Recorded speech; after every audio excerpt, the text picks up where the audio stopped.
So we are moving on to the next section, which is our panel section. We have one of our panelists in the house, Mr. Rotimi Eitayo is here seated. And we also have about 4 other people, including the convener that will be joining us on Zoom. So I'll start by introducing Mr. Abdoulaye Diallo, one of the panelists. Mr. Abdoulaye Diallo is a graduate of medicine at the University of Conakry and a master's degree holder in public health from the University of Lorraine, France. He was the past president of the Guinea Mandela Washington Fellowship Alumni Association and is currently a part-time PhD candidate in public health administration, Tuskegee American University. Abdoulaye works at Child Fund International as program and sponsor director, Guinea Country Office. As a program director, he coordinates Child Fund Guinea strategic planning and implementation, resource mobilization for financial health, program model customization, advocacy, partnership, network development, knowledge management, learning, and collaboration. Please, a round of applause for Mr. Diallo. And like I said, Mr. Rotimi Eitayo is in-house here with us. Mr. Rotimi Eitayo is one with a vision to influence people, organizations, institutions, and using various avenues to motivate and inspire them into maximizing productivity. Mr. Rotimi has distinguished himself as a passionate catalyst for change. His approach is a rare combination of talent, experience, and research, which has made him one of the outstanding entrepreneurs of this generation. A young and dynamic speaker, Rotimi Eitayo has facilitated several retreats and strategy sessions for organizations both within and outside Nigeria. He is currently the MD CEO of Teen Masters Limited, which has been in existence since 2006, creating and adding value to schools, students, teachers, and parents as an educational consultant. A round of applause for Mr. Rotimi, please. One of our online panelists is Mrs. Abiola Sanusi. She has over 20 years experience working in development and humanitarian settings, focusing on advocacy, public policy, education, security, gender, and youth. She holds teaching qualifications and is a Prince II certified project manager. She has a Bachelor's of Art and a Master's of Art in Politics, Development Studies and International Relations from the University of London and Warwick, respectively. She has also obtained a postgraduate certificate in education in post-compulsory education from the Institute of Education, University of London. Her professional experience includes developing and implementing system reforms in both the public and private sector. Recently, Abiola was the Senior Policy and Strategy Advisor at Global Coalition to Protect Education from Attack. One of the responsibilities was the International Conference on the Safe Schools Declaration held in Abuja, Nigeria. She has also worked on projects for Replinting Education Initiative, UNICEF, Plan International, Victim Support Fund, Open Society Initiative for West Africa, and Save the Children International. A round of applause for Mrs. Abiola Sanusi. Another panelist joining us online is Alpha Jalon. Alpha Jalon is an associate partner at the GreenDev SAL. GreenDev SAL is a limited liability company in the Republic of Guinea operating in environment and occupational health and safety sector. A round of applause for Mr. Jalon, please. Okay. The convener has been introduced at the beginning. She will be the one heading this panel section. So I'm going to invite Mr. Rotimi to please come forward. Zoom room with me. Thank you for participating. And so one of our panelists lost a very close family member this week, And so she's not able to be here in person. She thought maybe she could manage to come online, but I don't think that's going to happen. And one of our panelists is also on the way because there's been some road issues. Yes, so but we're just going to start with the people that we have here. Can all our panelists turn on their videos? Thank you very much. To be great for people to see your beautiful and handsome faces. And Mr. Rotimi, so good to see you here this morning. Mr. Rotimi is my coach in the education space. And by the way, Mr. Rotimi was the one who vetted the idea of the School Safety Summit in 2017. He said, this is an important topic that you want to talk about. One of the ways you can ensure that more people get to know about it is by hosting an industry event so that you bring people together and educate them. And it totally made sense because, when our teachers go to the colleges of education, they are taught, the principles of, teaching children and all those things. So I can totally understand if our teachers do not know about safety systems because maybe that wasn't part of what they were trained on in school. And so that's why these kinds of things are important, opportunities for them to get to learn a bit more and so that they can share. So we're going to start right away. Can the two, Alpha Jalon and Dr. Diallo, you need to turn on your videos. We can't see your faces. It's so good to see you, Miss Sanusi. Thank you so much for joining us today. Yes, we can now see your face, Dr. Abdullahi. Alpha, we are waiting for you. And so while that is going on, the very first question which all of you are going to respond to is a very simple one. What is the most common safety incident you have observed? And why is it important for children to be trained about safety? And feel free to use a practical example. One of the things we pride ourselves in doing at the School Safety Summit is providing practical examples. We don't want to speak above people's heads. We want them to get it, get it in a way that they can even go out there and teach somebody what they have just learned. So in your own experience or based on the things that you have seen in the environment, what would you say is the most common child safety incident and why is it important for children to learn about safety? So who wants to go first? Let me go first because I have to introduce Dr. Abdullahi Jallo to you. I know you have already made friendship, but Dr. Abdullahi Jallo is one of my mentor in the country here. He is also a health practitioner. He's been working for GHPI Go. I know I'm a little bit known in Nigerian system because your adventure with me has started since 2018. Up to now, we are working together, and Green Dev keeps always doing what we've been committed for. Thank you. My name is Alpha Jalon. I really like the fact where you mentioned that it's very important for us to groom them when they're in their formative stages, because, at this stage, it's easier for them to absorb knowledge as opposed to when they are grown. I like to give this example that if when you were young, you grew up and you grew up using your right hand to eat, right? And then you step into the workplace, say maybe at age 25, and then they tell you that you've been doing it wrong all your life. The best way to eat and the food is going to give you all the necessary nutrients that your body needs is for you to use the left hand. It's going to be hard. It's going to be hard because all your life you have used the right hand. So you might try, to use the left hand because they said nutrients are involved, but at some point, you just be like, well, since I did not die all these years, I will survive anyway because nobody is monitoring you. And so that's why it's really important when they are still in that formative stages, we impute knowledge in them so that they grow with it and it becomes a part of them. So thank you so much for sharing that. And so you've mentioned training them early so that they can be empowered. And you also mentioned abduction as the example of safety incidents that you are using. And so just to remind us that the question we're answering is what is the most common incidents you've seen, and then why is it important for children to learn about safety? So over to you, Dr. Abdullahi. Okay, thank you very much, and thank you for inviting me in this session. I think it's very important that we share our experiences, right? So I'm going to take a simple example, right?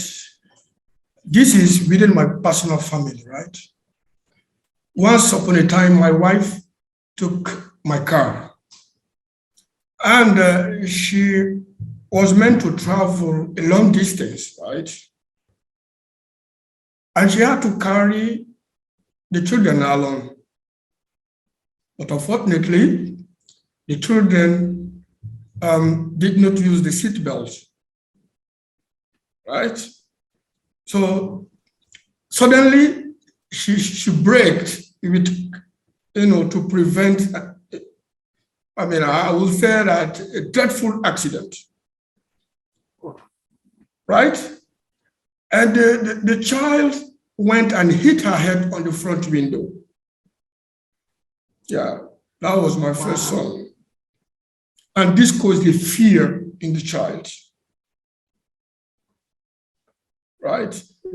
Yeah. And, that can really provoke a kind of trouble in the child, even, during the class attendance, the classroom attendance. So I think reinforcing the capacity of children in child safety issue is very important, because if the children were, aware of the importance of, putting the seat belts on while you enter a car, that accident would have never happened.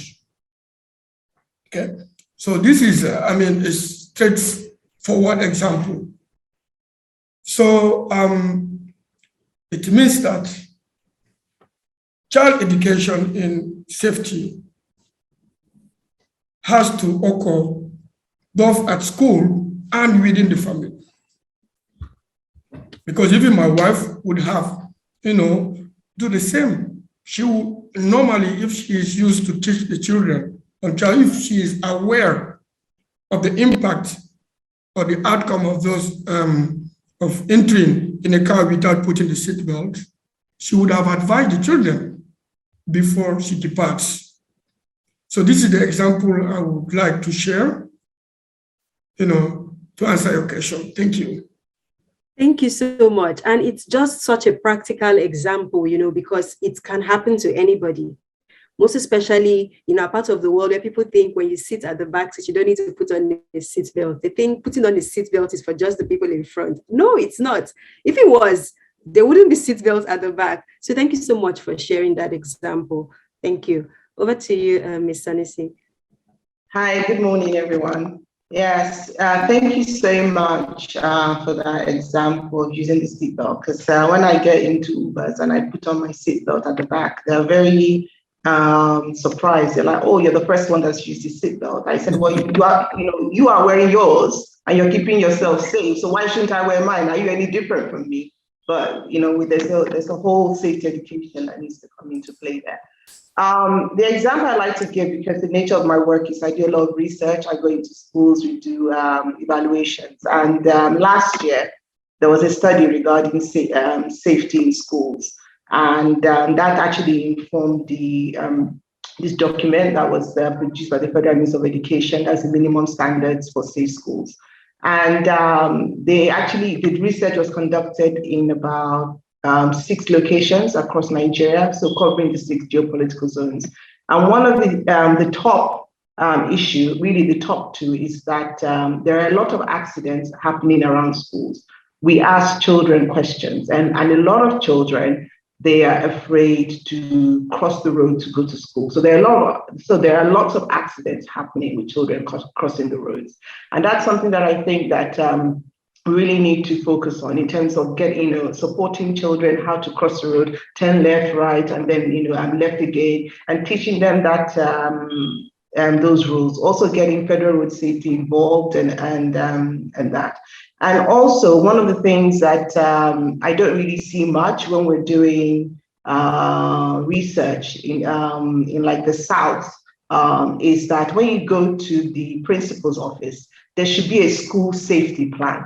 There should be a school safety plan that's actually plastered on the wall of the principal's office. And when you're talking about like this school safety plan, is that the school should have identified the hazard or risk for their school. So for instance, they should have identified that, okay, learners are, when you're trying to develop this plan, you also involve the learners as well, the teachers, and also the parents. So that way, everybody would be able to tell you what are the risks and hazards in our school.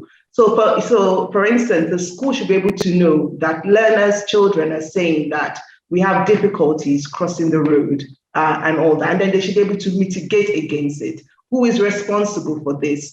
Who does this affect? So you should have different hazards and risks, and they should be highlighted. So we need to see school safety plans that take into account the risk and hazards for each school, in which they've actually consulted with the learners, the teachers, the parents, and everybody, and they actually come up with a plan. Thank you.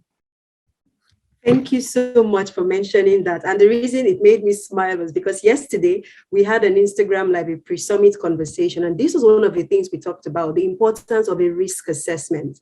Because if you don't have a risk assessment plan in your school, how do you even know what are the things that are likely to happen in your school and how to mitigate against it? And of course, that's why we have safety professionals to help you, because you know that you are educators, right? You may not know everything about that. And that's why we have safety professionals. Thank God, Mr. Temitope Mudele, the head of the branch of the AYOSH, a safety professional association in Nigeria, is here, because we need to, safety professionals should be coming into your schools to help you to have those plans. Now, if you also have, you do what is called like a medical surveillance, or you keep records, it's easy for you to even know the trend. So I gave an example during one of the IG lives we had, that if, for example, you check the records at the nurses station or the sick bay in your school, and every time you go there, you would see that there is a trend of children scraping their knees. And then on further investigation, you find that they scraped their knees on the playground. And then you go to the playground and you find out that, okay, the playground is made of concrete.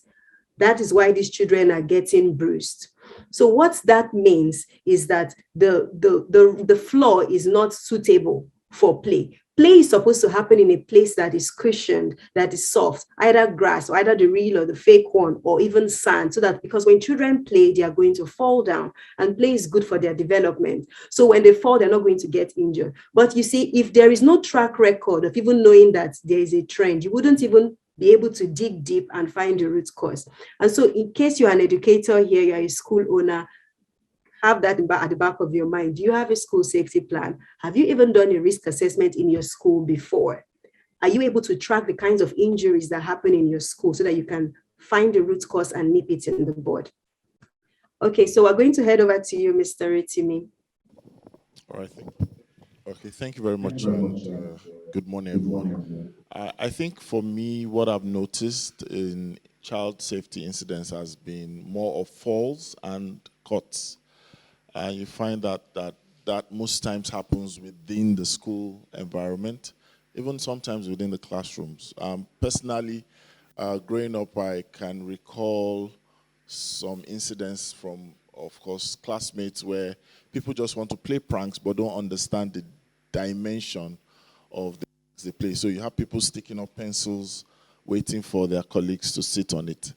And the idea is they just felt it's going to be like a poke. If you're familiar with Tom and Jerry, there are many things that are not real from what you see. So, and I've seen incidences where just straw game has caused a classmate to almost choke to death.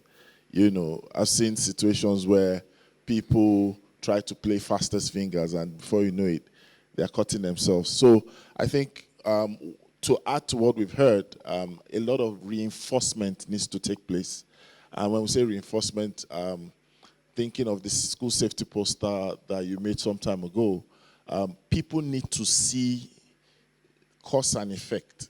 So it's easy to say we should play safe and don't fall, but we need to see actually something reinforcing a message around the fall or a message around the use of objects. And when we're able to do that, I think for the students, because children and students, their level of interaction with information is not like adults. So we adults must create information that are user-friendly, functional knowledge for the kids, not just for the adults. Thank you.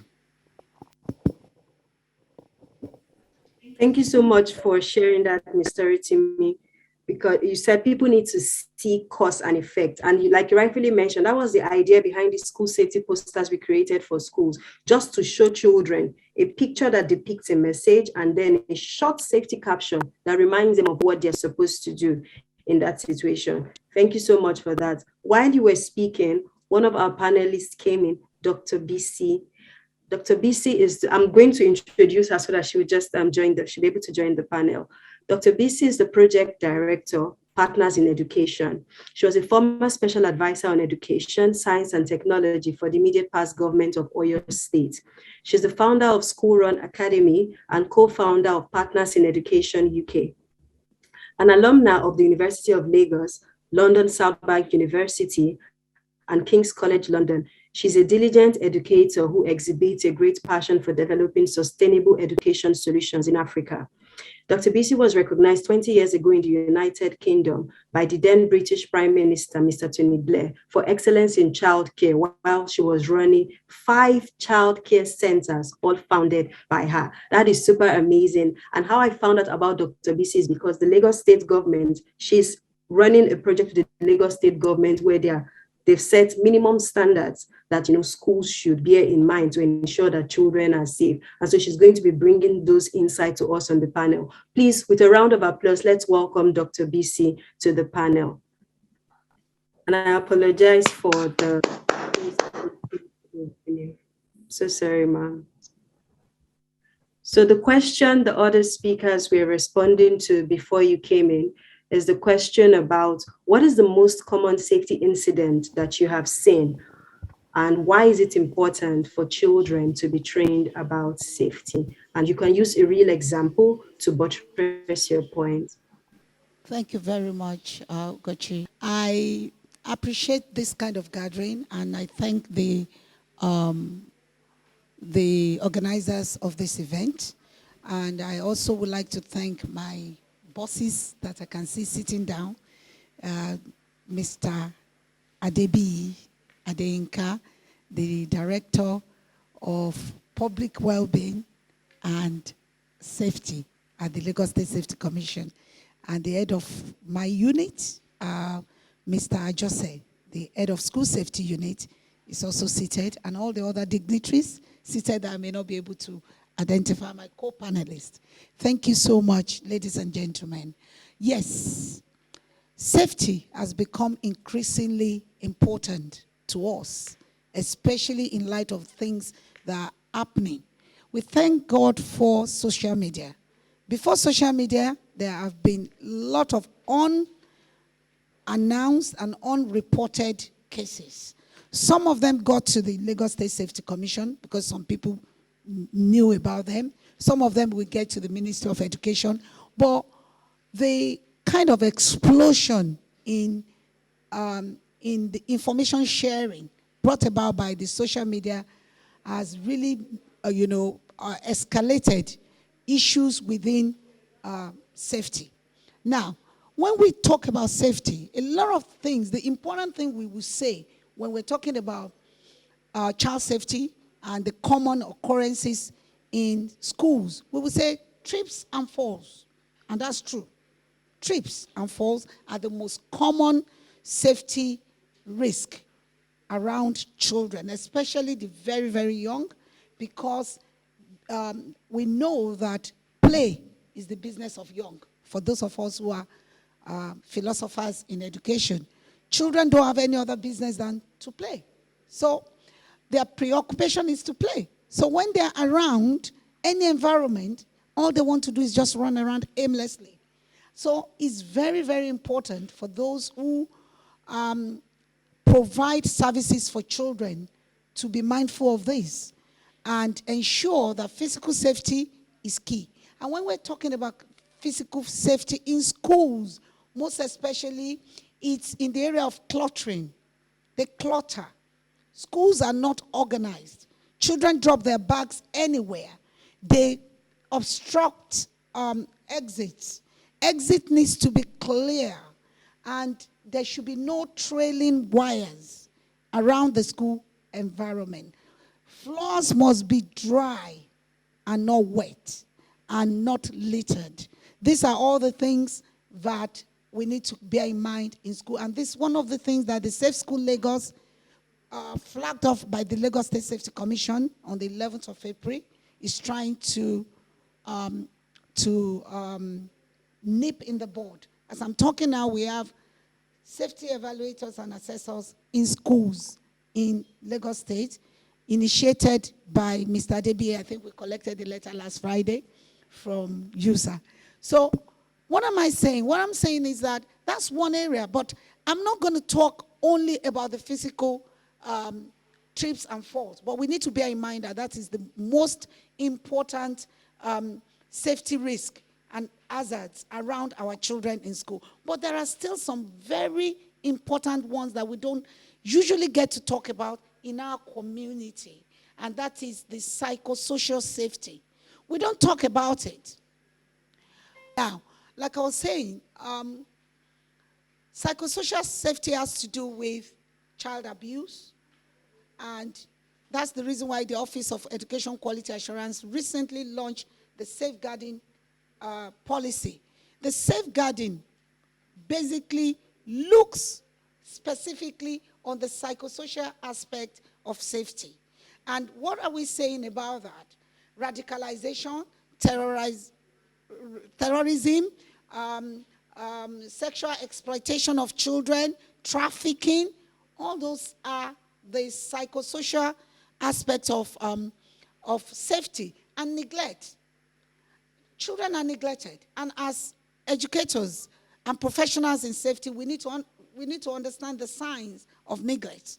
When you see children that have mucus in their nose and there's nobody to clean it, or they look untidy, look tacky every time, it's a sign of neglect. The parents might be on drugs or might be preoccupied or might have issues. It may be poverty, but poverty doesn't mean that we should neglect our children or we should look dirty. I always say that poverty does not mean dirt. It does what dirt shows. It shows lack of awareness. So when we see children in schools, and it starts from school, the teams in school have a role to escalate issues to do with children, and they need to know where to go.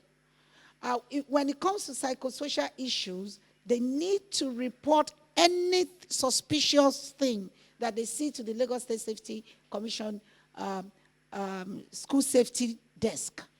There's a desk officer there. I can share the phone number before I leave. And also, every school needs to have what we call the designated safeguarding officer, DSO. And it's part of this recent school safety, the school safety framework that is put in place. The school safety framework gives 12 minimum standard that schools must work to, as Lagos State has declared priorities on school safety. So that's another aspect. Now, let's now look at inefficiency and lack of experience of people that deal with children causes a lot more risk than good in schools. I can give an example of my son. When my son was in secondary school in this country, he was in year 10 because he went to a British school. And one day I went to the school and I wanted to go and pick him up, and they said, Mommy, something happened and we've done first aid. I thought, fine, because at that time, I'm talking about 2009, at that time, my son was paying about 2.5 million school fees in this school. So it's a top school in Ikeja. So I thought, well, and the principal was a white man. So don't let us judge the book by the cover, right? To me, I thought, I'm paying a lot of money, and he's a white man. So I thought they knew what they were doing. But when my son came out of class, and I saw his eye entirely blocked and bloodied, they put big gauze on his eye, and and the gut was bloody. It was as if it just happened. And they told me it had happened before break. And they didn't call me. So at the end of the day, we need to appreciate what Lagos State is trying to do. With the Safe School Lagos now, there are procedures that schools need to follow. Incident, accident, they all have framework, and they have standards and guidelines for reporting it. There are certain things that need to be reported immediately. There are things that can be reported within 4 hours. There are things that can be reported within 24 hours, so that we can nip it in the bud. So inefficiency. And what happened that day? My son was in class. He wasn't playing. The accident happened in class. It was copying note. When a child, a white boy in his class, brought a dagger to school and was flipping it, a Lebanese child, he was playing with his dagger. He was flipping it. Children are silly. They could be naughty. But we as adults must keep on, boundaries. Children will push the boundary, and we must set it. Children will be children, and we should let them be. But we adults must be responsible enough to know what we needed to do. What happened in class that day was lack of control, behavior management, and class control. The teacher had no control over the kids. That's the reason why the kids can be playing while they were having a lesson. And somebody called my son and said, Torera, look here. When my son looked, at the time he was looking to look at the flipping, that was when the flip just flipped off his eye. I came straight to his eye. He had 9 stitches on his eye because we had to rush him. I was the one that told the school that this is not first aid. This is emergency. So there are different things between first aid and emergency. And school teams need to understand where to make the distinction. That, okay, this is emergency. Oh, this is first aid. And if it's emergency, what do we do? How do we handle it? Another case happened in Ajao Estate. It was reported to the Lagos State Safety Commission. Being working closely with them, I found out the 2 parents were bankers. They dropped their 6-month-old baby in the morning. By 3 o'clock, that baby was dead because the baby was choked. When the baby was eating, baby can choke, but when you have come for safety classes and training, you will know what to do. There's somewhere on their spine that you just need to tap. If it's a small baby, you just tap it with 2 hands. And if they are choking, oxygen will rush to their lungs and they will recover. But because the school didn't know what to do, they panicked. To start with, the person handling the baby didn't know what to do and ran and covered it, Thank you so much. I can go on and on and on and on. I can go on and on and on and on because a lot of things are happening. Yes. Yes.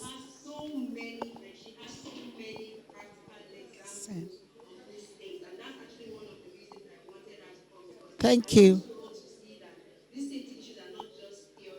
Yes. Imagine a baby just from choking because he was not fed. I mean, choking is something that everybody should know how to handle. The taps on the back, Yes. and the baby will be fine. But then, because nobody knew what to do, he died. You see. So thank you so much, Ma, for sharing that. I like what you mentioned. You talked about the difference between first aid and emergency. Because, many times people want to say, I know first aid, and then you do something by yourself. Meanwhile, you need to seek, proper medical assistance. And you also said something very important, and I'm happy we have parents and educators in the audience. Don't judge a book by the cover. Don't think because a school is very expensive, it means, they know it more than those that are not as expensive. And, she also mentioned the foreign national thing also. But, thank you so much, Ma, for mentioning that. I really appreciate that perspective. Dr. Abdullahi, you work with Child Fund in Guinea, and you've seen firsthand how international nonprofits engage in ensuring safety and protection of children. In your opinion, what are the gaps that you think that reduce effectiveness when these parties want to work together? What has worked, and how can private sector work with organizations like yours to ensure that safety education programs reach more children, most especially those in underserved communities. And I'm asking this question because there might be schools here who are wanting a partnership with an international organization or even a safety association or maybe a safety business, and they may not know how to do that. And we all know that a multi-stakeholder approach is really important to ensure the safety of children. So please share your thoughts. Thank you. Okay, thank you for giving me the floor again. First of all, let me speak about Child Fund a bit. Today Child Fund is working in 24 countries, reaching like 20 million children and family members to ensure that children grow up healthy, educated, skilled, and safe. And we all know that because a child need change as they grow, we at Child Fund, we apply a life stage approach, right? And we all also know that child's well-being depends on their environment.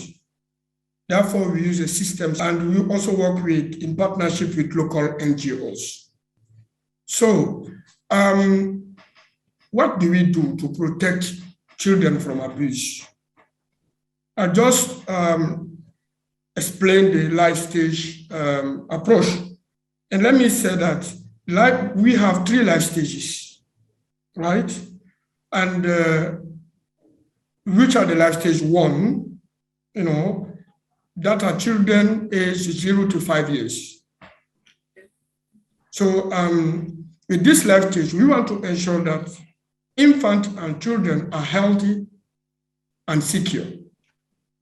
Okay. And what do we do to achieve this goal? In Guinea, we build and equip community support centers, right? This refers to preschool education. We also support educators and community-based child protection structures, right? And we train and sensitize caregivers and parents to care for children, because parents and caregivers are responsible for the well-being and development of their children because they are under their care. It includes providing food, shelter, access to health services, and education. And we know that when we meet those needs, they can have positive and long-term effect for children. And this will contribute in reduction of mortality and morbidity reduction and improve the physical growth, right? And of course, with school completion rates, right? And as for the life stage 2, which is from 6 to 14 years, we want to make sure that those children are educated and confident, right? And to achieve that, we build and equip primary schools. We support teachers and we reinforce school governance. And we make sure that those children conduct advocacy activity against child marriage and female genital mutilation abandonment.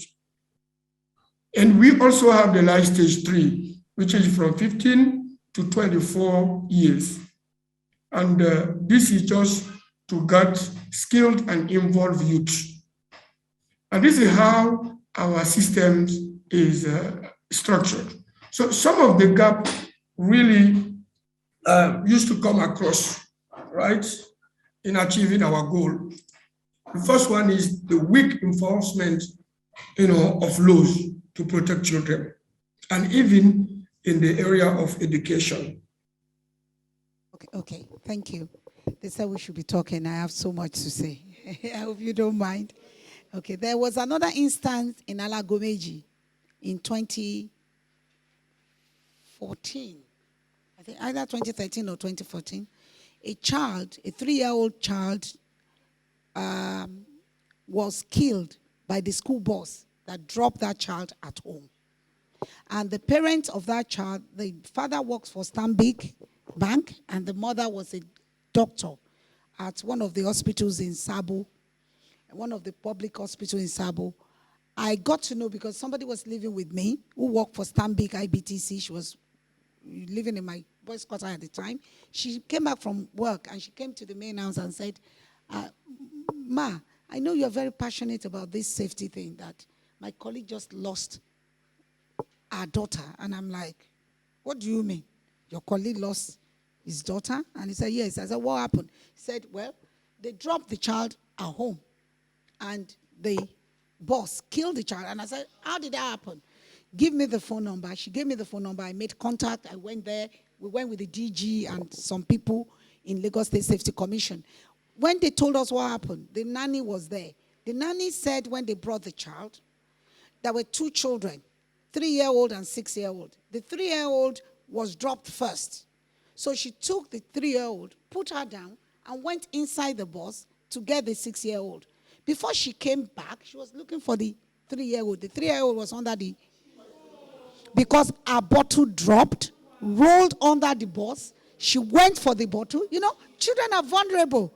She was just thinking about her bottle. She went for her bottle and the bus splattered her head right in front of their house.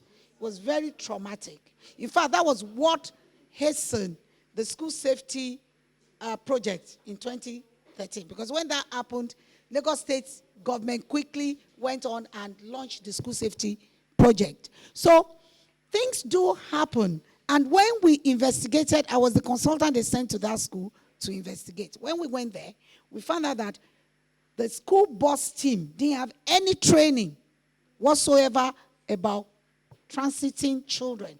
There are protocol, specific protocol about children.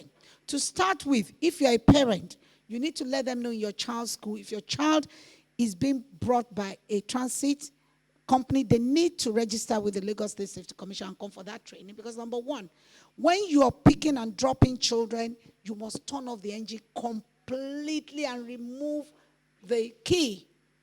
You park very well. You don't park where you'll be under pressure. When you're dropping children off, you park, you turn off the engine. And when the children come down, you take a roll call because you have a register. So you must make sure that everybody is accounted for. And you must see the child walk away from the bus. And there's even a protocol on how they move away from the bus. They must not go in front. They must go at the back. So there are so many things like that. We realized the girl who was the assistant, driver's assistant, assisting to put the children down, started work that day. And she was just 18.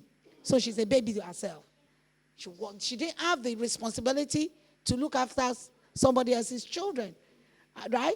Unfortunately for them, they languished in jail. They were just locked up. You know how we do in Nigeria? We do firefighting. When things happen, we jump on it instead of all. Okay, I think we're back. Yeah.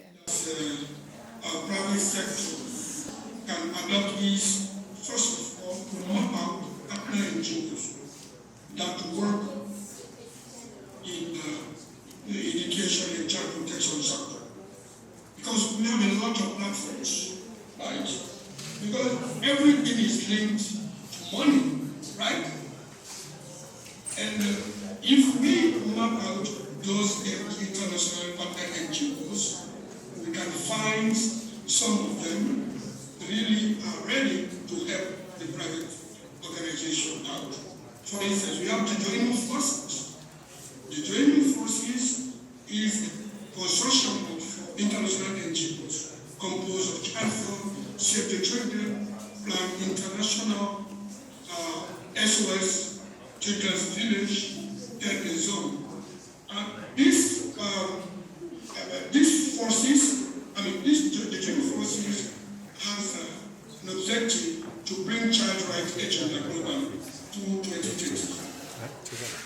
At the national level, we have national child protection platforms. And when we talk about child protection, it means that education is a big part of it. Thank you so much. If there's anybody running an initiative here, he just gave you the strategy to go about it. Thank you. I'll just reiterate some of the things he mentioned. He talked about creating innovative products with your target audience in mind. Many times we stay in our houses and decide on the solution that fits an audience. Meanwhile, if we go to the audience and ask them, you might find that what they actually need is totally different from what you are bringing to them. Yeah. You see, so it's very important that you ask them. The reason we thought about doing a game was because we actually got feedback from children. And children will tell you their mind. They will not form. Yeah. They will not form. Try to pad it for you. But when the children say, no, it's not nice, they'll tell you. Sure. So it was that feedback that helped the work that we do. And then he talked about mapping out partnerships with NGOs, but not just anyone, because there are a lot. Look for alignment. And he mentioned connecting with the Ministry of Education so that you can ensure sustainability by integrating what you do in what they have, right? And then also mobilizing funds from corporate organizations to push your agenda. I got it right, Dr. Diaz? Yeah, sure. You have not missed anything. And I think there's also the importance of, using those women groups. Yes. Yes. In the community. This is very important because they are the ones that cares for their babies. They are the first caregivers, right? And they can support your program at the community level. We are here just because we know how to read and write. Those women, most of them do not know how to read and write in English or in French. So we need to adapt our strategy to the context in which we are operating. This is very important.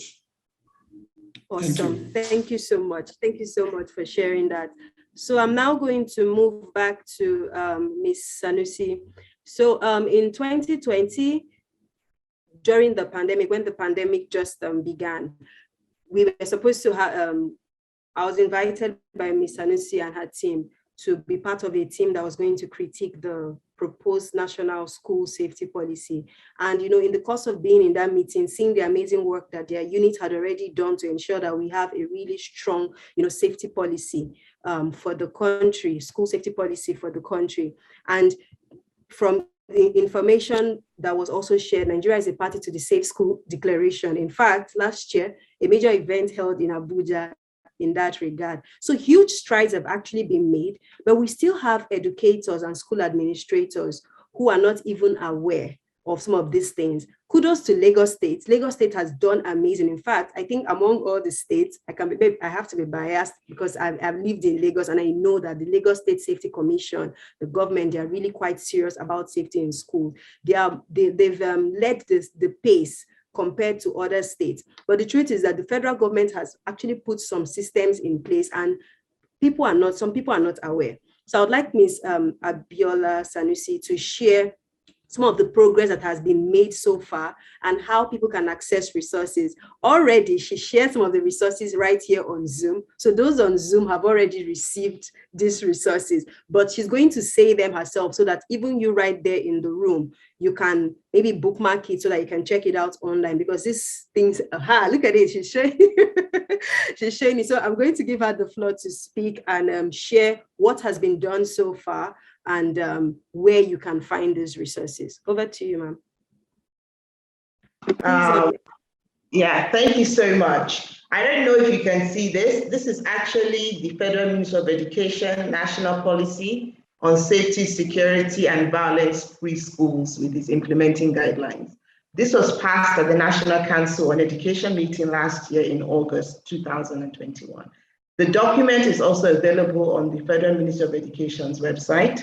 And they also have, so in as much as this is a policy document, so this policy document highlights what are the key issues in terms of what Nigeria intends to do about safety, security, and violence.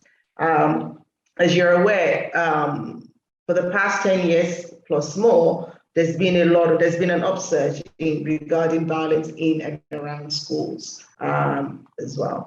And then we also have this document, and this is a practical document. And that practical document is the minimum standards for safe schools. And again, it was done in conjunction with the Federal Ministry of Education and also Education in Emergency Working Group. So these documents, they were not done in isolation. It was done with different stakeholders, government partners across the Federation. Lagos State too participated alongside some of them. And so we've had different stakeholders, private, public, government, and INGO people. And also we had international partners take place. So these documents that you're seeing, it actually took about 2 years to come into practice. And recently, as far back as about last year, I don't know if you're aware of DRPC with some funding from the Ford Foundation. They actually facilitated some CSOs across 23 states or so for them to actually go and step down some of these documents.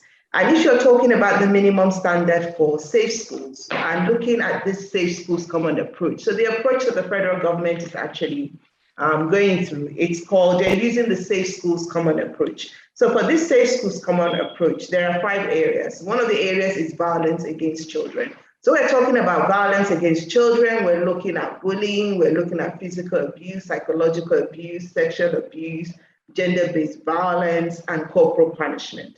So that's the violence against children aspect. And then we also have natural hazards. Natural hazards is looking at things like food, fire, wind, and earthquake, fire, wind, and earthquake. Here in Nigeria, you get lots of fire. We have got, fires and wind, and then it's actually a big problem when it comes to some states, when it comes to wind and also fire. And we have conflicts. I won't go too much about conflicts. You know that we have some zones where you have conflicts, and conflicts is just not in the Northeast. It's also in the Southeast, and it's also in the Northwest. As we speak today, schools are closed in some parts of the Southeast because of this lockdown, so they're closed on Mondays and also Wednesdays. So there's conflict raging across different parts of Nigeria. And then we also have everyday hazards. That is pandemics, epidemics. I also forgot to mention that the Federal Ministry of Health and also NCDC were also part of this as well. Because when we're talking about safe schools, there's a health hazard aspect of it. So we're not just talking about COVID, we've had Ebola, you also have meningitis, you also have yellow fever. So you have all these, you have cholera as well. So we needed to get the health professionals in terms of, we're talking about health in schools. It's actually, in schools, you're supposed to have a nurse, you're supposed to have like a health officer. And one of the things we actually realized is that most schools don't have school health teams. They are supposed to have school health teams, but they've not been set up. So even though we have cholera, meningitis regularly, we're still not prepared to deal with these health issues. And then we also have school safety in terms of physical infrastructure. So we've had lots of examples of schools collapsing and all that. So this policy actually brings together all these different areas of school safety. And also like you to be aware that it's actually been signed in terms of the Safe Schools Declaration. It has been signed by the president. It was signed back in 2019, December. So this is actually something that's been done. And that's why you have the policy. And, the more we try to talk about it is that not many people are aware that these documents exist. They are available online. I will also post it there. And the idea is that you should also be getting your SUBEBs involved because, SUBEB and also Ministry of Education, they were all at the National Council of Education meeting in 2021 in August. That's the highest policy making body. They were all there. So, so for instance, if I'm hearing that Ogun State, I'm hearing that Enugu, I'm hearing that Kano, Rivers, that they're not aware of this. And it's like, there should be questions that should be asked of those education managers that attended that meeting in August, because they were meant to have cascaded it down. So what we're actually doing now, the work is to get the CSOs. The CSOs are actually throwing the challenge to these government authorities that, okay, this has been signed, this has been passed by the NCE. What is what are you doing about it? Because we have these issues of safety across board.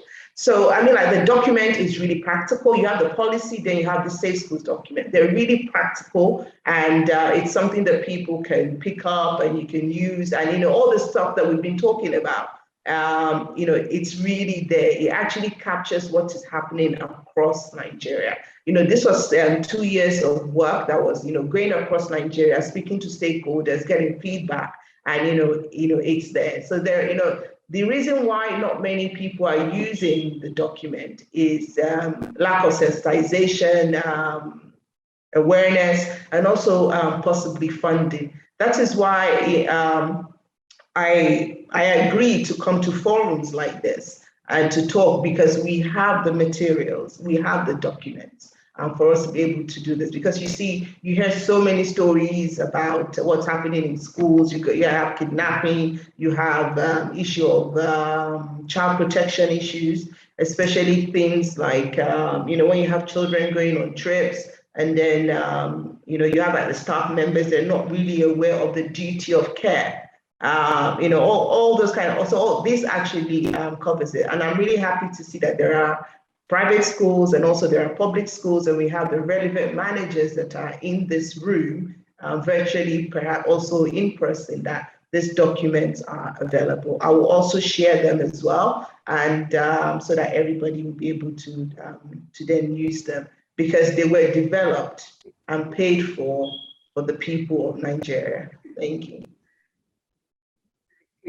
Thank you so much. Thank you so much for mentioning that, because truly, it's if something has already been created and it's not being used, then it's a problem. And so people should use it. And I'm glad that we have the Lagos State Subeb leadership and some teachers from that from the area in the building, because like you mentioned, it has to be cascaded down as much as is reasonably practicable everywhere. Thank you so much for mentioning that. And I've actually seen the document, and I can attest to the fact that for real, it's quite easy to use. You don't need to be a safety professional to be able to use it. Or you just need to just follow these steps. Honestly, you'll be able to, you know, make sure that your school is doing the right thing. Okay, so over to you, Mr. Rotimi. The education industry has been highly disrupted, most especially because of the pandemic. With the changing dynamics, it's not a case of, should we do online schooling or should we do offline? Or should we do only this? Not a case of this and that. It's now a case of this and that, merging the two. How can teachers, school owners, or parents leverage innovative methods to equip their students and children on safety? Over to you, sir. And I think that the reality of today provides a leverage. And when I say leverage, in terms of, we're all talking about context now.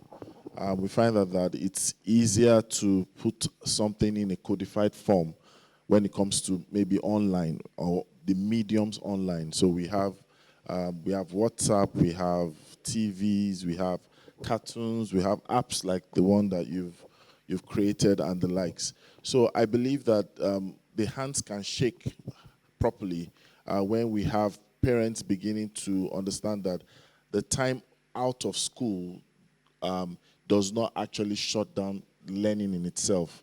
And of course, safeguarding cannot be restricted or constricted to a school timetable. I think now we have the leverage to turning school timetable to life timetable.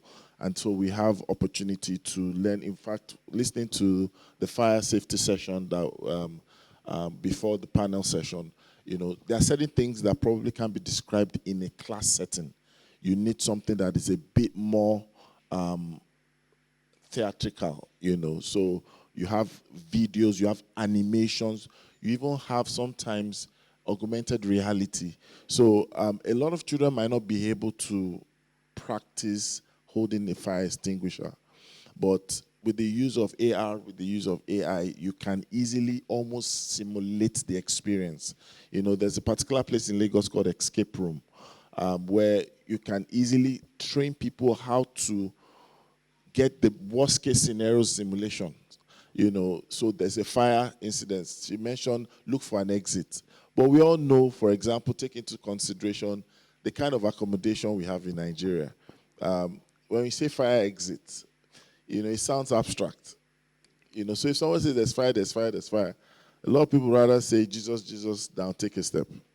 And your windows are not clear out of burglary because of, the people you are protecting yourself from.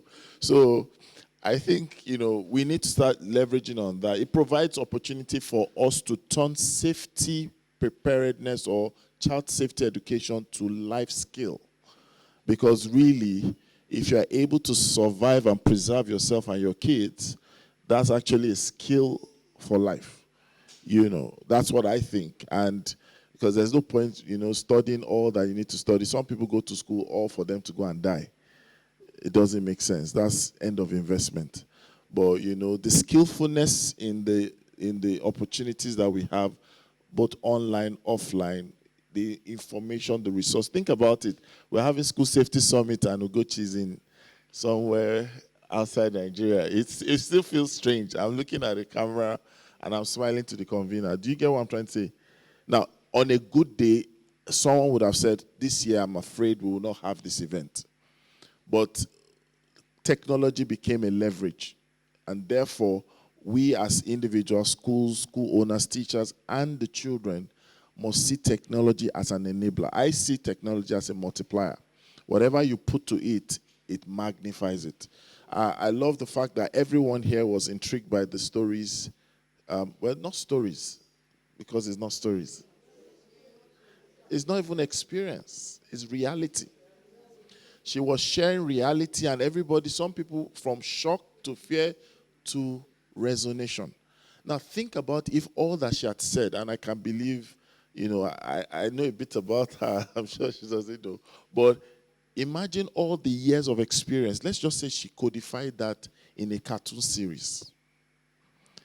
All these things, the similar story, a child, 3-year-old was dropped, but this time around it was the pinafore that got hooked in the bus, and the bus dragged the child. Now, imagine you could do it in not a horrid form, in a horrifying way, but a relatable form.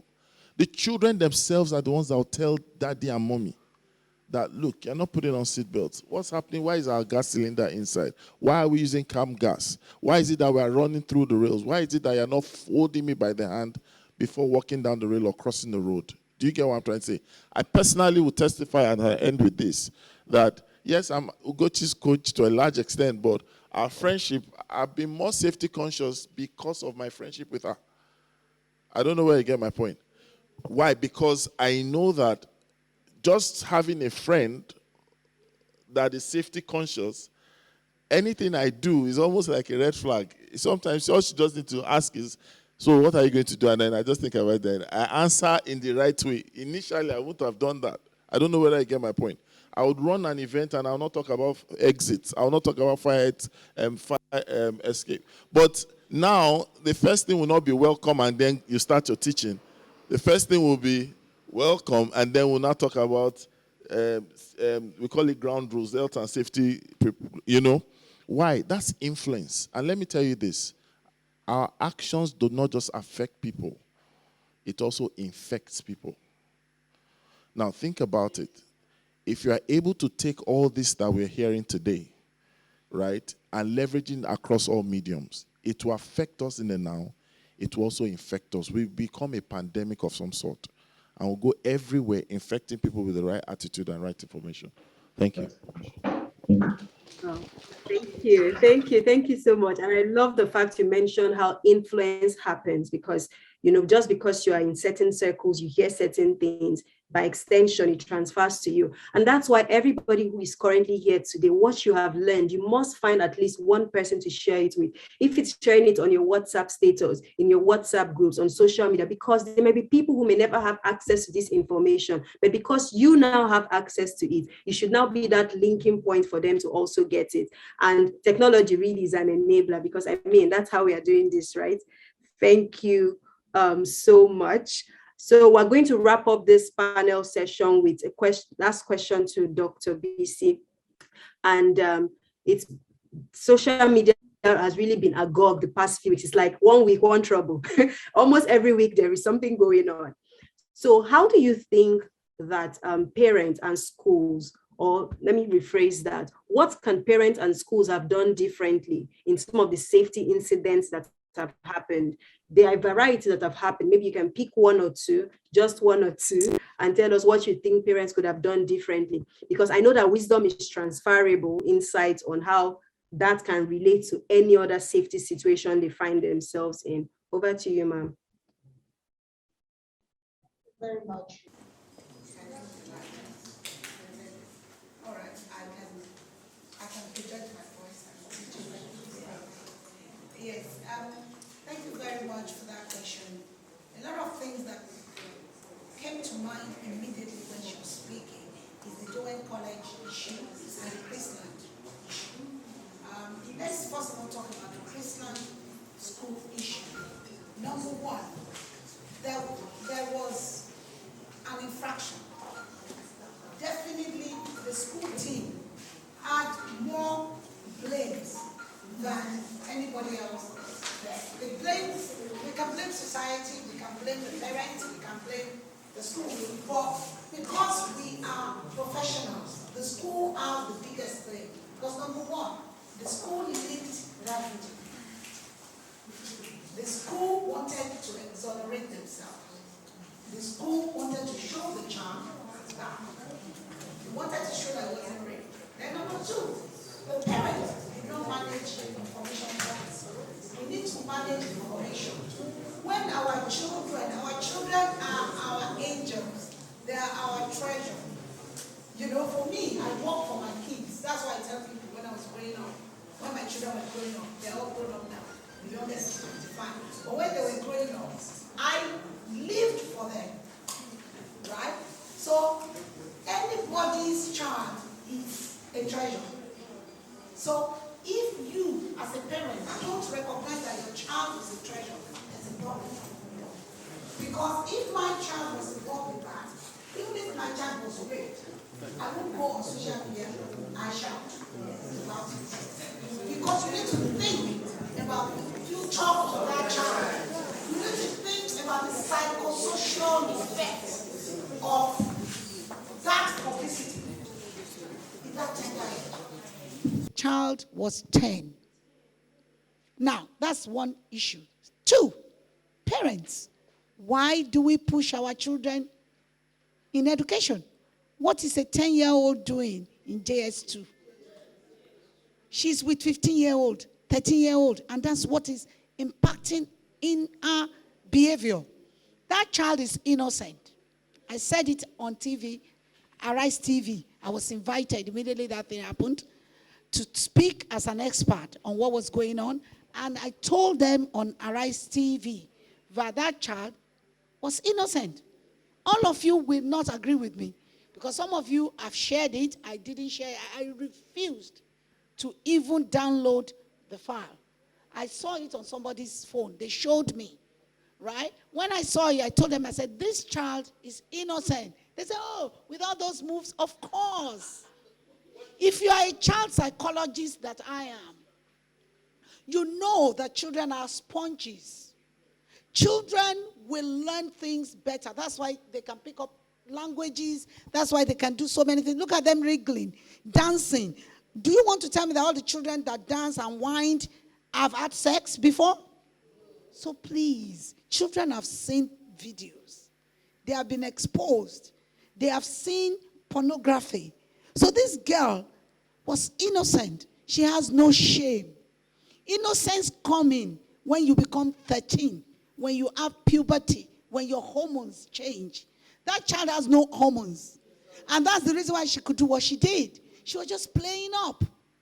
The child was playing up because she must have heard some of the older children talking about sex. And she thought, I want to show them I can do it too. I've done it when I was young. When I was young, I used to lie that I had a boyfriend, and I didn't. I was the youngest in my class. In fact, we had a reunion in my house this weekend. 40 years we left secondary school. All my mates are 60. I'm the only one that's not 60 yet. You know, out of all my mates. They were older than me. I didn't even know that they were that much older than me when we were in school. They would be talking about boyfriend, and I didn't know anything. I would be lying to them. When they said they have sex, I would say I have sex too. I didn't. No, please, let us be frank. Let us be frank. That child is innocent, and society needs to move quickly and swiftly to protect that child. That child needs help. The parents need help. The school needs help. The Lagos State government have moved into school, right? They are working with the school to make sure that they know what to do in case of other things. Then, that's 2. Then 3, the trip. Who put under 18 in a hotel to sleep alone? Who does that? And what happens in that destination? Where did they take them? Because if it was England, if it was a developed nation, they would not allow somebody else's children without their parents alone, and you now said their teacher was on another floor. What you do, the good practice or best practices in that for trips is that you get a self-catering facility where it will maybe a flat, that's where everybody will be, and the teachers will sleep in the common area so that you can monitor movements. You don't put children, hotel is 18. Hotel is 18, it's for 18-year-old, not for 13 and 10. So many things had gone wrong, and nobody's talking about the person who made money from that trip. Those who made money from that trip are the tour operators. Are they registered with Lagos State Safety Commission? Do they have safeguarding policy? Did they know what they were doing? What were the itinerary? What was the risk assessment? So I can go on and on and on and on and talk as an expert. When you look at this thing, and at the end of the day, because of my profession, we put children in the center of what we do. It's a child-centered approach. Anything you need to do as a school, if you don't take the child-centered approach to it, you have no business owning a school. You've got to look at the interest of the child every time. So that's what I'm going to say about Chrisland. Then Doen, bullying and behavior management. That's the issue. And lack of openness and accessibility to adults. That child has been suffering for too long. It's a psychosocial issue. That child had nobody to confide in. That child could not go to even his parents. His parents were too busy. They did not see the signs. The educators did not see the telltale signs. That child will have been withdrawn. That child will have been unhappy. That child will have been failing. Because children switch off when they have issues. They don't discuss issues because they're young. Unlike us, we have the maturity to call a friend, to call Mr. Adebi, to say, oh, Mr. Rotimi, I don't like the way you look at me. Children, no. They will show it through behavior. So that's why it's very important that professionals who are in schools are aware of safeguarding issues and the duty of care, pastoral issue in school. Thank you. Thank you so much, Ma. Thank you. Thank you to all our amazing panelists who were on this session. I know that if I keep asking questions, you're all going to still have answers for me, because these are the issues, and the reason we come for events like this is to share knowledge so that people go away equipped and empowered. Thank you so much for sharing from your heart. Thank you for sharing resources. Thank you for sharing practical tips. Thank you for sharing the way forward, because that's what is important. People need to know what you're going to do going forward from here. And I really appreciate your time. I know that we've actually done more than 1 hour, right? And it seems like we haven't even done a lot, but we've spoken for quite a bit. And I appreciate your time, your knowledge, and your expertise. Thank you for coming this year to this edition of the School Safety Summit. And on this note, I'm going to hand you over back to Mary, the MC. Please put your hands together for our panelists as they return to their seats. Thank you.